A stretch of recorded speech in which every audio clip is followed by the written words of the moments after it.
오늘 말씀은 아모스 3장 1절부터 8절입니다. 제가 봉독하겠습니다. 이스라엘 자손들아, 여호와께서 너희에 대하여 이르시는 이 말씀을 들으라. 애굽 땅에서 인도하여 올리신 모든 족속에 대하여 이르시기를, 내가 땅의 모든 족속 가운데 너희만 알았나니 그러므로 내가 너희 모든 죄악을 너희에게 보응하리라 하셨나니, 두 사람이 뜻이 같지 않은데 어찌 동행하겠으며, 사자가 움킨 것이 없는데 어찌 숲풀에서 부르짖겠으며, 젊은 사자가 잡은 것이 없는데 어찌 굴에서 소리를 내겠느냐.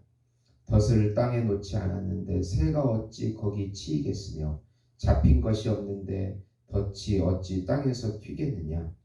성읍에서 나팔이 울리는데 백성이 어찌 두려워하지 아니하겠으며, 여호와의 행하심이 없는데 재앙이 어찌 성읍에 임하겠느냐.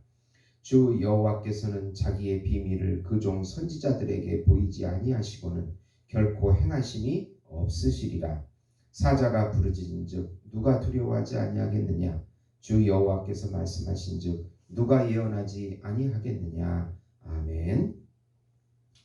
오늘 말씀은 아모스의 심판 예언에 대한 정당성과 사마리아 북이스라엘의 징계와 멸망 예언입니다.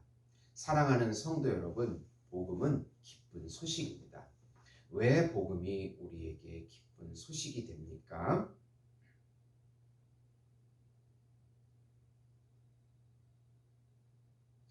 모든 사람들이 자신의 죄로 심판을 받아서 하나님과 영원히 되고 사망에 이르게 되지만, 하나님이시고 하나님의 아들이시고 우주적인 메시아이시고 참 인간이시고 하나님이 정하시고 준비하신 한 분, 예수님의 의를 받아들이면 죄와 사망에서 해방이 되고, 세상에서 해방이 되고, 율법에서 해방이 되고, 사단에게서도 해방이 되고, 자기 자신에게서도 해방이 되어 예수님을 누리게 해주시겠다는 소식이기 때문에 기쁜 소식인 것입니다.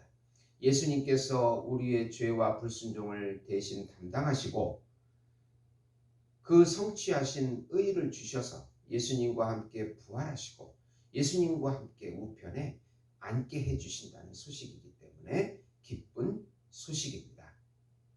예수님의 본질인 영생과 또 하나님의 관계 양식, 존재 양식인 사랑을 지금 여기서부터 영원히 같이 누리게 해주시고, 또 우리 안에서 예수님과 같이 사랑을 하게끔 만들어 주시겠다고 하는 소식이기 때문에 기쁜 소식인 것입니다. 이 기쁜 소식을 오늘도 믿음으로 마음껏 누리시는 성도 여러분이 되시기를 예수님의 이름으로 축원드립니다. 우선 아모스는 하나님의 심판 예언이 정당함을 주장합니다. 하나님은 이스라엘만 특별히 알고 대하셨습니다. 이스라엘은 하나님 입장에서 특별한 소유요, 제사장 나라요, 거룩한 백성이요, 여호와의 백성이라고 하십니다.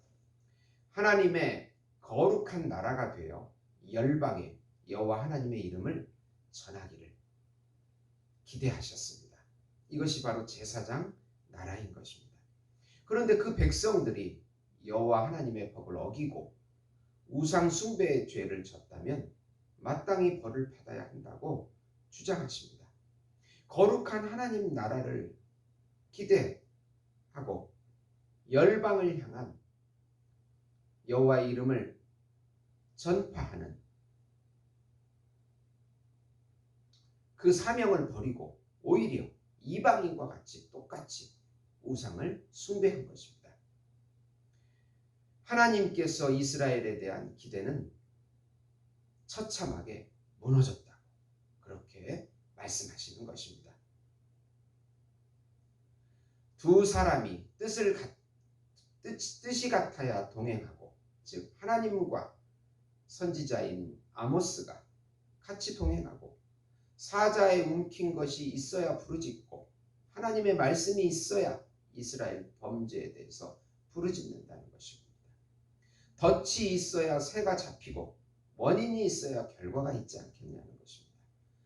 성읍에서 나팔이 울려야 백성들이 두려워하듯이 경고의 나팔이 울려야 재앙이 온다는 것에 대해서 두려워한다는 것입니다.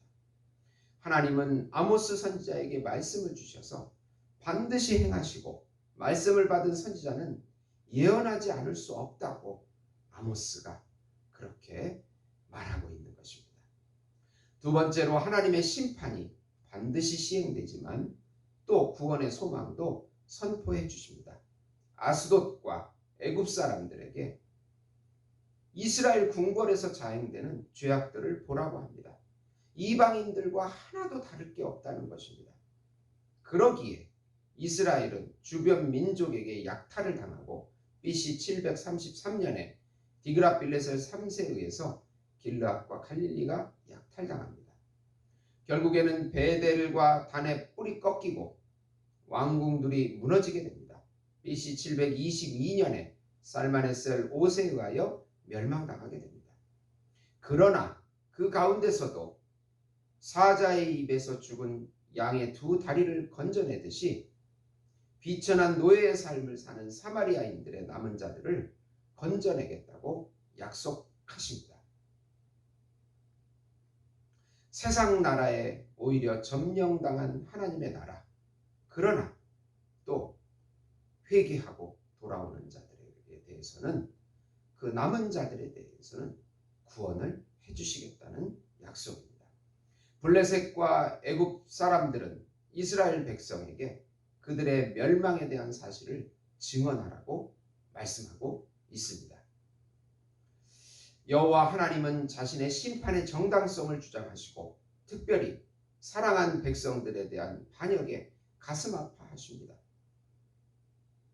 하나님의 정의는 징계와 심판을 당연히 시행하시고 남은 자, 회개하는 자에 대해서 구원의 소망을 주십니다. 남은 자는 회개하고 오실 메시아 예수님을 믿고 받아들이는 것입니다. 회개의 열매를 맺고 자신의 죄악의 열매를 철저히 회개하고 구원의 소망을 갖는 것입니다. 하나님의 가슴 아픈 사랑입니다. 그러면서도 다시 정의로운 삶인 회개하고 이웃사랑의 삶을 살라고 말씀하십니다. 그래서 하나님의 사랑은 변함이 없는 것입니다.